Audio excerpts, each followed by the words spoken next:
Assalamualaikum warahmatullahi wabarakatuh. Apa kabar sahabat pendidik?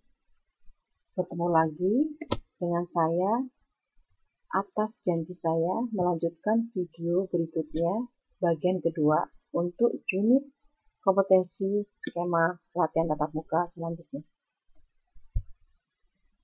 Unit kompetensi tersebut akan mengacu pada SKKNI nomor 161 tahun 2015. Kategori pendidikan golongan pokok jasa pendidikan bidang standarisasi, pelatihan, dan sertifikasi. Contohnya tetap sama dari buku Nurhalisa Fani Akbarayani supaya identifikasi bidangnya sama, jadi supaya tidak bingung. Unit kedua ini adalah menyusun program pelatihan dengan kode unit P.8549000.011.01.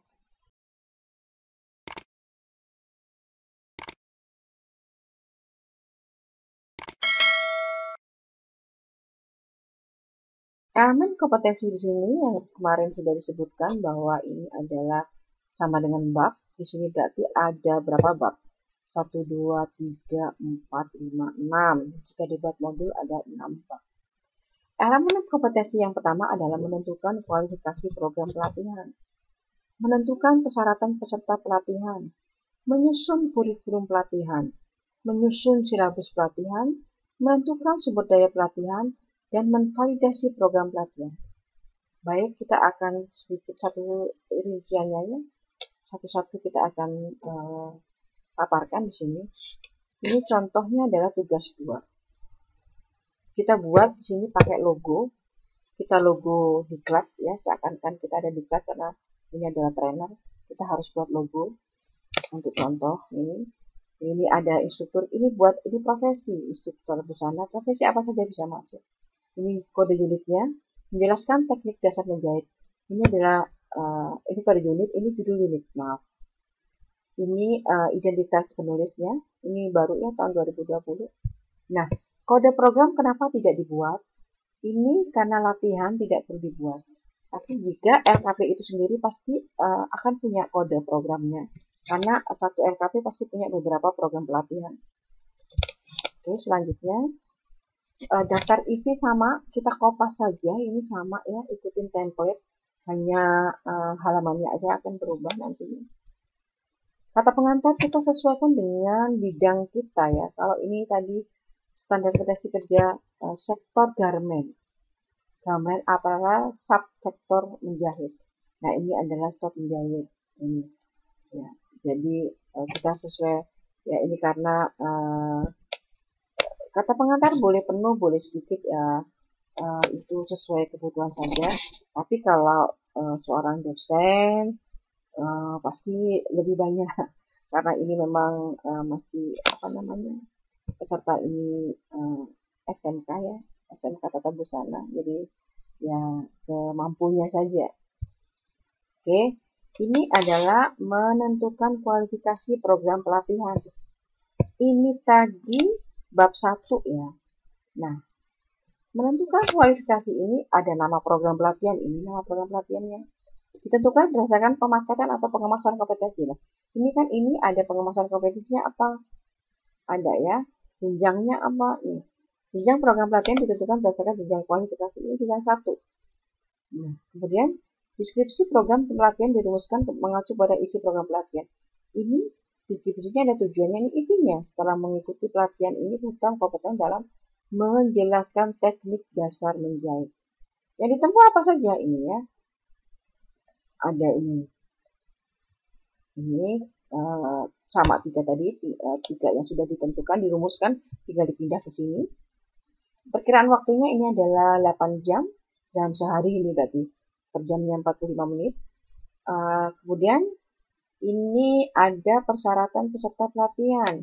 Persyaratan ini ada SMK, nanti ada selanjutnya ya. Ini jika menjahit itu SMK boleh, minimal 17 tahun, laki perempuan boleh, lolos tes kesehatan tentu saja, baca tulis hitung iya, baca karena harus, tulis hitung itu juga karena ngukur badan. Nah, persyaratan instruktur ini adalah di sini D3 ya. Ini ada menentukan persyaratan peserta pelatihan, Peserta umum peserta ditentukan berdasarkan kebutuhan pelatihan. Peserta umum ditentukan mengacu pada prasyarat. Artinya begini, persyaratan umum peserta itu ditentukan berdasarkan kebutuhan. Kebutuhannya apa sih persyaratan umum? Kalau misalnya SMP boleh tidak ya, tapi minimal 17 tahun karena ini ada jarum, ada mesin jahit, gunting. Ini hal-hal yang lebih baik untuk 17 tahun ke atas sih. Bahaya. Nah, persyaratan kompetensi ditentukan mengacu pada prasyarat untuk mengikuti program. Untuk mengikuti program latihan ini, syaratnya adalah sehat dulu. Nah, baca tulis tadi, ya kan, persyaratan peserta ini ya, persyaratan peserta. Belum persyaratan instrukturnya.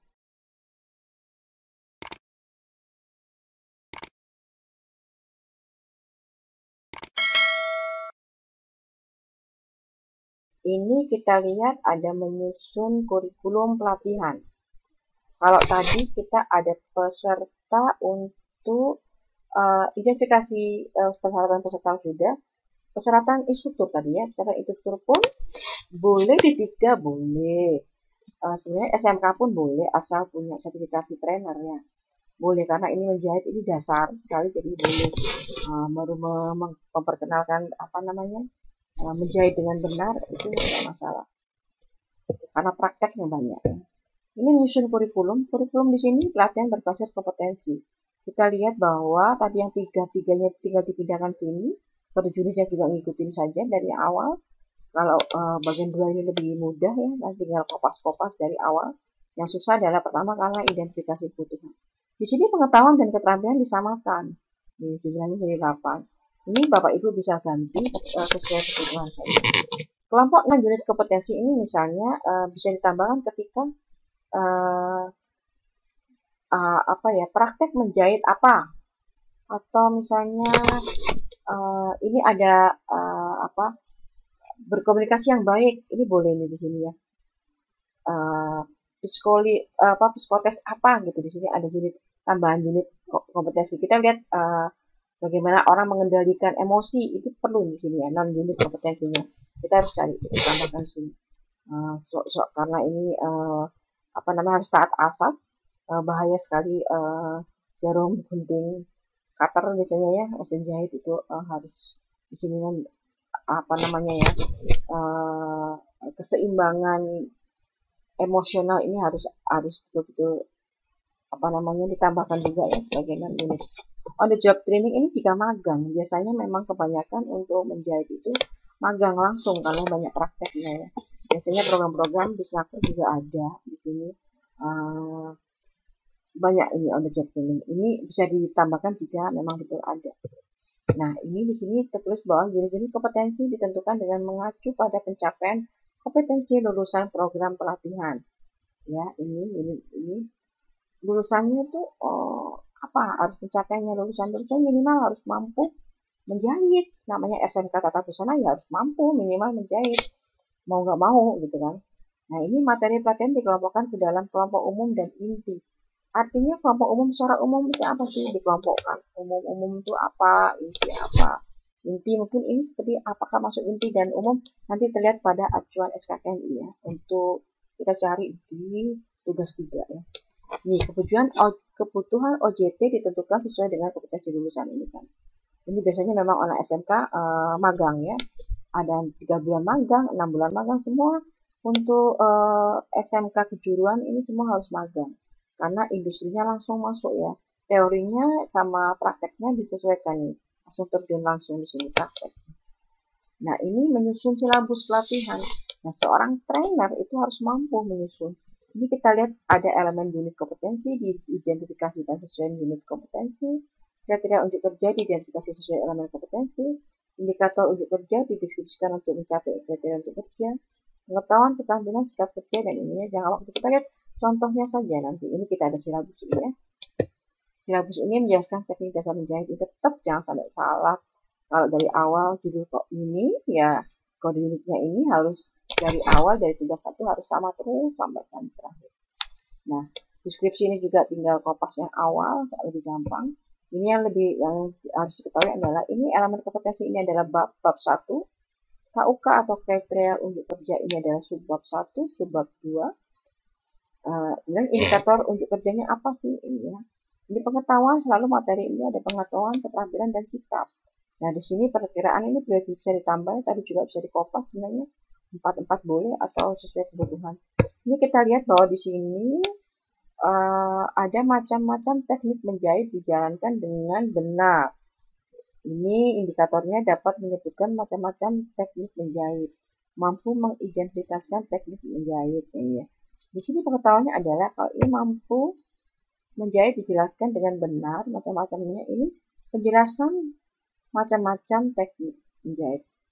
Atau menjelaskan macam-macamnya, ini dijelaskannya pindah ke jadi aktif menjadi dari pasif menjadi aktif ya. Ini menjelaskan ya. Boleh ya, jelaskan saja.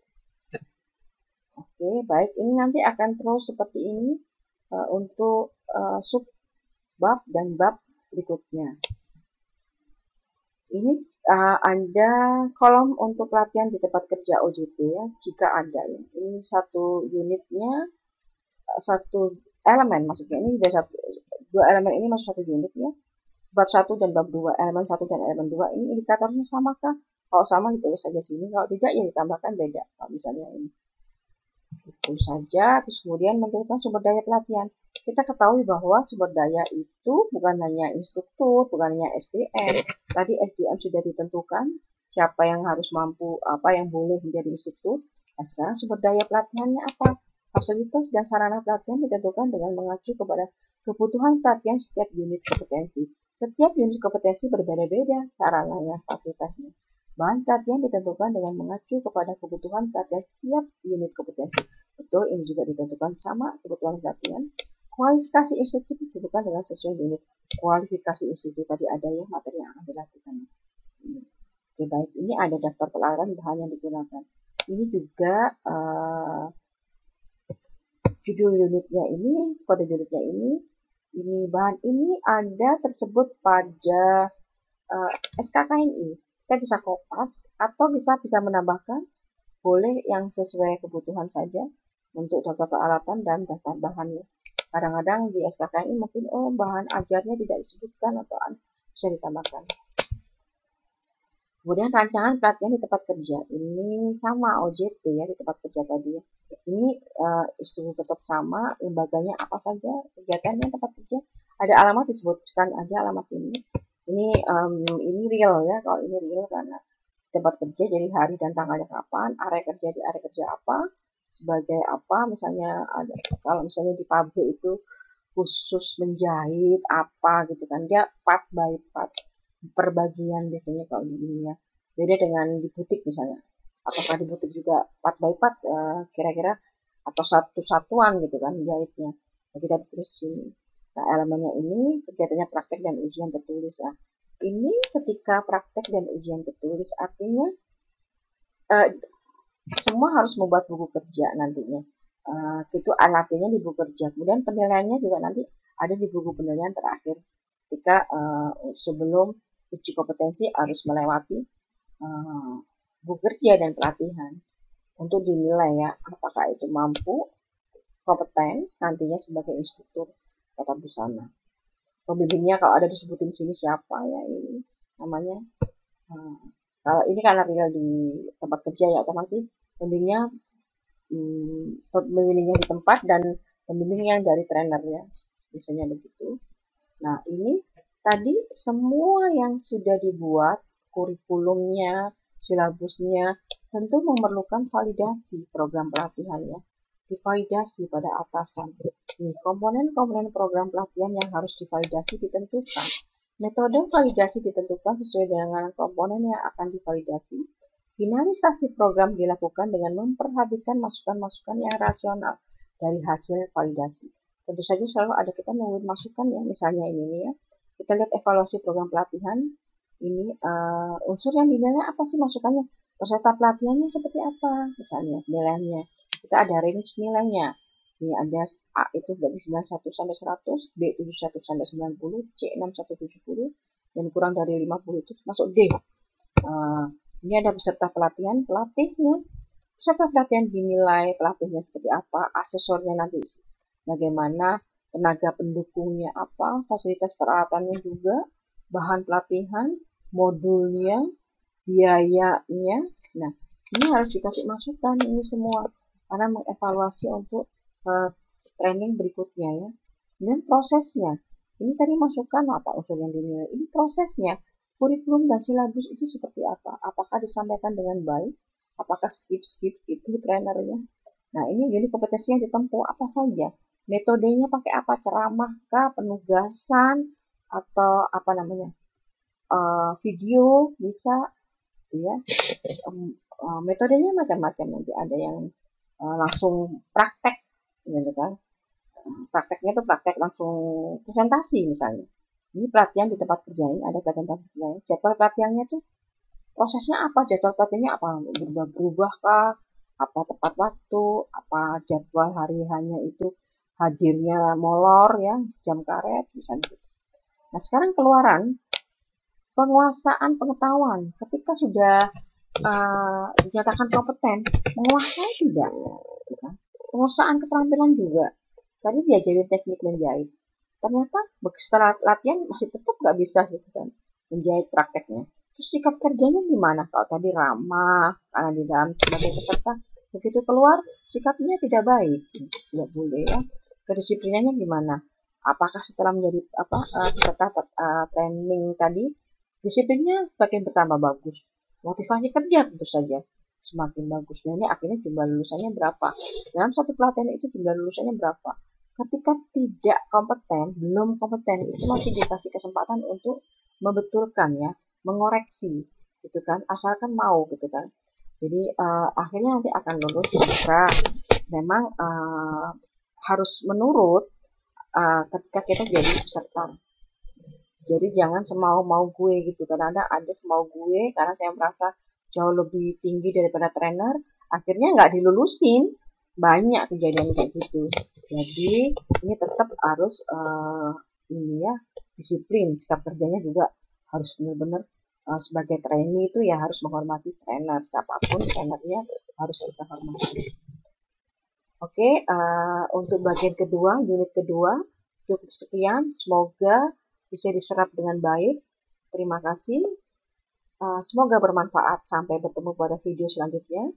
Ini bagian ketiga ya nantinya. Oke, ditunggu subscribe, like, dan komentarnya. Terima kasih. Wassalamualaikum warahmatullahi wabarakatuh.